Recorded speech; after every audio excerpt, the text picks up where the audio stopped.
एक दिन काफी खूबसूरत लड़की अपने माँ के पास पहुंचती है। माँ से कहती है कि माँ, आज तुमसे हम एक काफी गोपनीय बात यानी सीक्रेट बात यानी कॉन्फिडेंशियल बात करने वाली हूँ। दरअसल पूछती है कि क्या कॉन्फिडेंशियल बात है, तो कहती है कि मैं एक लड़के से प्यार करती हूँ। माँ ने जब ये बात सुनी तो माँ को थोड़ी सी घबराहट होती है। माँ कहती है थोड़ी सी परेशान होकर के कि तुम एक लड़के से प्यार करते हो, इसमें क्या कॉन्फिडेंशियल बात हुई। तो कहती है ये बात कॉन्फिडेंशियल नहीं, बल्कि जिस लड़के से हम प्यार करते हैं वो सीबीआई के अंदर ऑफिसर है। लड़की ज्यादा पढ़ी लिखी नहीं होती है और लड़का उसको सीबीआई में ऑफिसर मिल जाता है। माँ को ये बात सुन करके काफी आश्चर्य होता है। माँ पूछती है कि वो लड़का कौन है।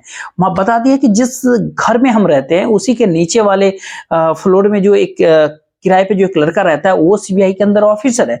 माँ की चेहरा खुशी से झूम उठता है। माँ पूछती है कि फिर तुम शादी क्यों नहीं कर लेते, क्या बात है। तो कहती है कि तुम्हारी परमिशन बस बाकी है। उसकी माँ ने पूरे परिवार वाले से बातचीत किया, लड़के वाले से बातचीत की। फिर 4 दिसंबर 2023 को काफी धूमधाम से इनका छेका होता है यानी रोका होता है। पंडित जी से तारीख निकलवाई जाती है शादी की। तो वो 2024 फरवरी में तारीख मुकर्रर होती है शादी के। शादी की तैयारी में सब जुट जाते हैं। उसके बाद पता चलता है कि लड़का से जब पूछा जाता है तो वो कहता है एक मिशन पे है, इसलिए अपनी बातें, अपना पद, अपनी सारी चीज गोपनीय रखे हुआ था। इससे पहले कुछ और होता। पुलिस आती है। पुलिस आने के बाद उस लड़के को जब गिरफ्तार कर लेती है, उस लड़के की सच्चाई जब सामने आता है तो उस महिला को सबसे ज्यादा हैरानी थी। न केवल उस महिला को बल्कि पूरी दिल्ली परेशान हो उठती है यह सोच करके आखिरकार एक व्यक्ति के कितने सारे रूप हो सकते हैं। आज कहानी उसी लड़के की जो अलग अलग रूपों में अलग अलग चेहरे बना करके घूमता रहता था शहर में। नमस्कार, मेरा नाम जितेंद्र कुमार, आप देख रहे हैं स्टडी सफर तक। वीडियो पसंद आए तो लाइक, सब्सक्राइब और शेयर जरूर कीजिएगा। ये घटना जो है दिल्ली यानी राष्ट्रीय राजधानी क्षेत्र दिल्ली का एक इलाका पड़ता है नंद नगर। दरअसल वहां पे एक दिलसाद गार्डन एक जगह पड़ता है। वहां का रहने वाला एक लड़का महावीर होता है, नंद नगरी थाने के भीतर जाता है 13 दिसंबर 2023 को। थाने के भीतर जाकर के कहता है, पुलिस स्टेशन में जाके कहता है कि मेरी माँ 61 साल उम्र के लगभग है। उसके 2 अलग अलग जगहों पे मकान है। एक मकान हर्ष विहार के भीतर है तो दूसरा मकान नंद नगरी के भीतर है। लेकिन मेरी माँ किराएदारों से पैसे वसूलने के लिए गई थी, लेकिन अब तक वो लौट करके नहीं आई और 3 दिन का समय बीत चुका है। जैसे पुलिस वालों ने ये बात सुनी, उसकी तहरीर लेकर के गुमशुदगी का दर्ज कर लिया। जैसे मतलब गुमशुदगी के मामले को, अन्य मामले को जैसे पुलिस प्रशासन जैसे लेते हैं, ठीक वैसा ही लेता है। उस लड़के को पुलिस तसल्ली दे देता है कि तुम्हें परेशान होने की कोई जरूरत नहीं, हम अपने तरफ से काम करेंगे, जितनी जल्दी हो सके तुम्हारी माँ को ढूंढ करके ला देंगे। पुलिस वाले अपने हिसाब से जो काम कर रहे थे, पुलिस प्रशासन वो तो कर ही रहे थे, लेकिन जो लड़का था अपने माँ को ढूंढने के लिए दिल्ली की अलग अलग जगहों पर खुद ही छान मार रहा था और ऐसा कोई भी रिश्तेदार नहीं बचा था जहां जहां जाकर के वो माँ के बारे में पता नहीं किया कि उसकी माँ कहाँ है। साथियों, जहां जहां उसके 2 मकान थे, मकानों के भीतर जो किराएदार थे, उन किराएदारों से जब पूछा, जहां जहां उसकी माँ आती जाती थी, उठती बैठती थी, हर किसी के पास पहुंचता है और जाकर के पता करने का प्रयास करता है कि उसकी माँ कहाँ है। लेकिन कई दिन बीत जाने के बाद उसकी माँ को कुछ भी अता पता नहीं चलता है। इसी बीच 15 दिसंबर 2023 के दोपहर के 2 बजे के आसपास नंदनगरी थाने में पुलिस के पास एक फोन जाता है कि साहब, यहाँ से इस मोहल्ले से एक कमरा है, उसमें काफी दुर्गंध आती है। हर्ष विहार कॉलोनी से जब दुर्गंध की बात जब पुलिस वालों को पता चलता है तो वो सक्रिय हो जाती है। सक्रिय होने के बाद पुलिस वहां मौके पे पहुंचती है। वहां जाने के बाद दरवाजा खोल के अंदर जाया जाता है तो घर के भीतर देखता है कि सब कुछ सामान्य था, लेकिन एक दीवान बेड होता है, जो पलंग होता है, उसको जब खोला जाता है तो उसके भीतर से कुछ ज्यादा ही दुर्गंध आती थी, बदबू आती थी। उसको जब खोल करके बाहर निकाला जाता है तो एक पॉलिथीन से लिपटी हुई एक लाश होती है। उस लाश की जब पहचान यानी शिनाख्त करने की जब पहचान की जाती है तो पता चलता है पूरी तरीके से वो सड़ चुकी थी, उसका पहचान करना मुश्किल हो रहा था। हालांकि पुलिस ने उस लाश को अपने कब्जे में ले लिया, पोस्टमार्टम के लिए जिला अस्पताल भेज दिया, लेकिन उसके बदन पे जो कपड़े थे, उसके कपड़े के आधार पे पता चलता है कि वो महिला 61 साल की, जिसका नाम होता है आशा देवी, जिसके बारे में 13 दिसंबर 2023 नंदनगरी थाने के भीतर गुमशुदगी का मुकदमा भी दर्ज था। पुलिस वाले अब इस हत्याकांड की जांच करने में भिड़ जाते हैं कि आखिरकार किसने इस महिला की हत्या की, क्यों हत्या की, हत्या के पीछे की कारण क्या है। इन तमाम कारणों की तलाश में पुलिस जुट जाती है, लेकिन महिला से जुड़े हुए जितने सारे लोग होते हैं सबसे पूछताछ होते हैं। साथ ही महिला के जो मोबाइल नंबर होता है उसका सीडीआर तक निकलवाया जाता है। एफएसएल टीम मौके पे पहुंच जाती है और घटना स्थल से काफी सारे एविडेंस जुटाने की प्रयास की जाती है।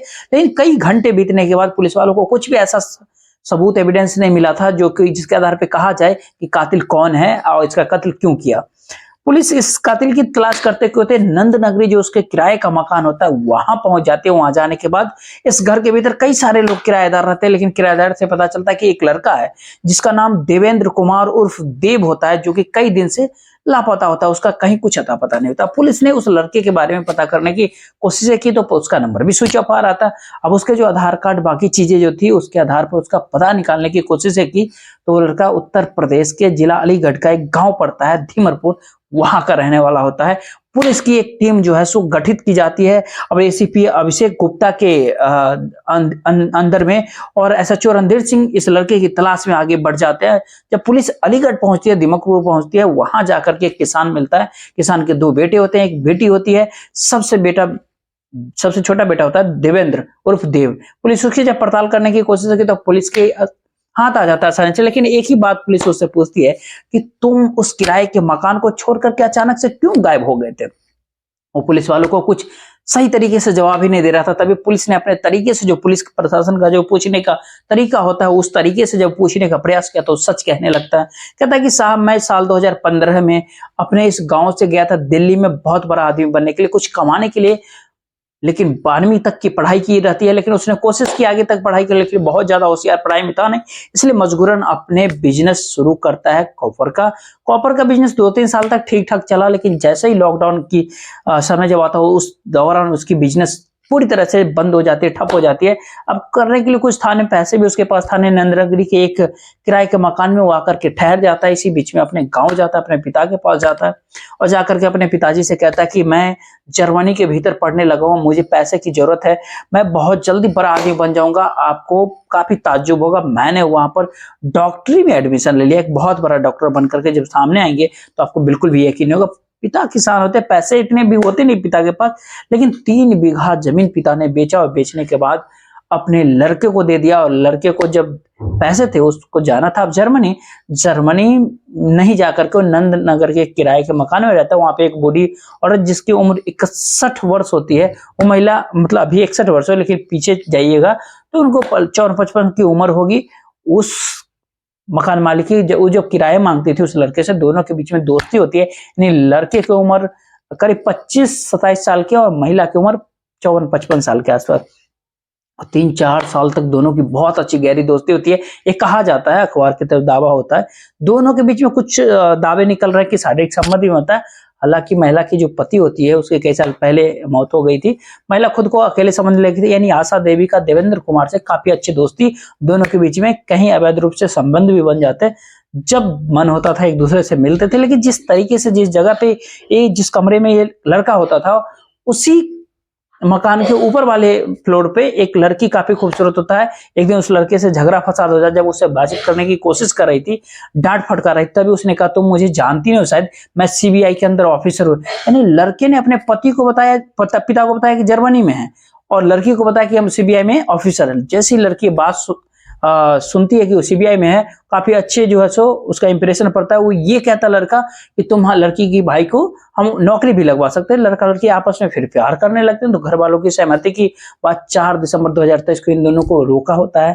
फरवरी 2024 में इनकी शादी भी होने वाली थी, लेकिन मकान मालकिन जो होता है जिनका नाम आशा देवी होता है, उनको इस लड़के के बारे में पता चल जाता है कि 3-4 साल इनकी दोस्ती होती है, बहुत अच्छे एक दूसरे के साथ शारीरिक संबंध भी बने होते हैं, एक दूसरे से काफी बेइंतहा प्यार होता है। अचानक से उस लड़की की जिंदगी में नई लड़की दखल देती है।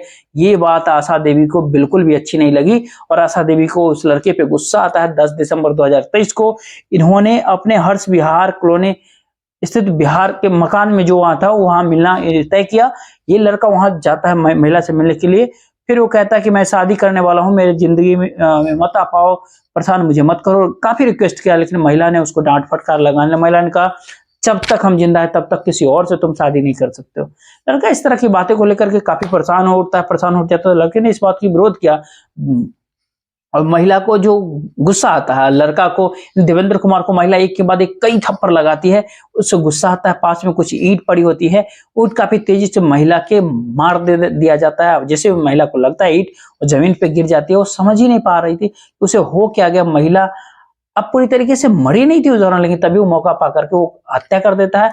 अब वो समझ नहीं पा रहा था आखिरकार इस लाश का वो करे भी तो क्या करे। सीधा बाजार जाता है, बाजार जाने के बाद 600 रुपये में 20 मीटर पन्नी खरीदता हो, फिर वो घर आता है, उस महिला की लाश को पन्नी में लिपटता है।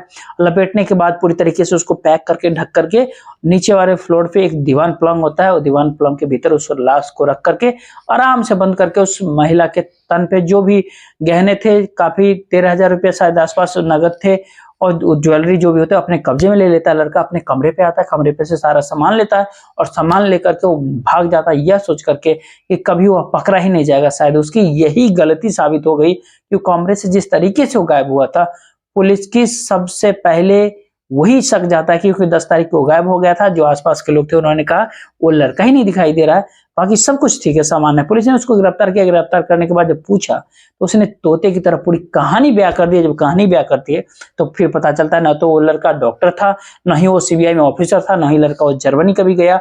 अपने बाप को धोखा दे रहा था डॉक्टर बन के, गर्लफ्रेंड को धोखा दे रहा था सीबीआई ऑफिसर बन के, उस महिला के साथ फिजिकल रिलेशन में होता। पुलिस ने इस घटना का पूरा खुलासा किया। जैसे अखबारों के माध्यम से लोगों को पता चलता है तो लोगों को बिल्कुल भी यकीन ही नहीं हो रहा था कि 61 साल की महिला का 28-30 साल का लड़का के साथ अवैध संबंध हो सकते हैं, जबकि उस महिला के 32 साल का खुद का एक बेटा भी होता है जिसका नाम महावीर होता है। वही लड़के थाने में अपनी मां की गुमशुदगी दर्ज करवाया था। साथियों, इस कहानी के पर सुनाने का उद्देश्य आपको परेशान करना नहीं था, आपका दिल दुखाना नहीं था, बल्कि आपको जागरूक करना है, सचेत करना है, आपको बताना है, आपको जताना है। और आप इस वीडियो के बारे में क्या सोचते हैं अपनी राय जरूर दीजिएगा। जय हिंद, जय भारत।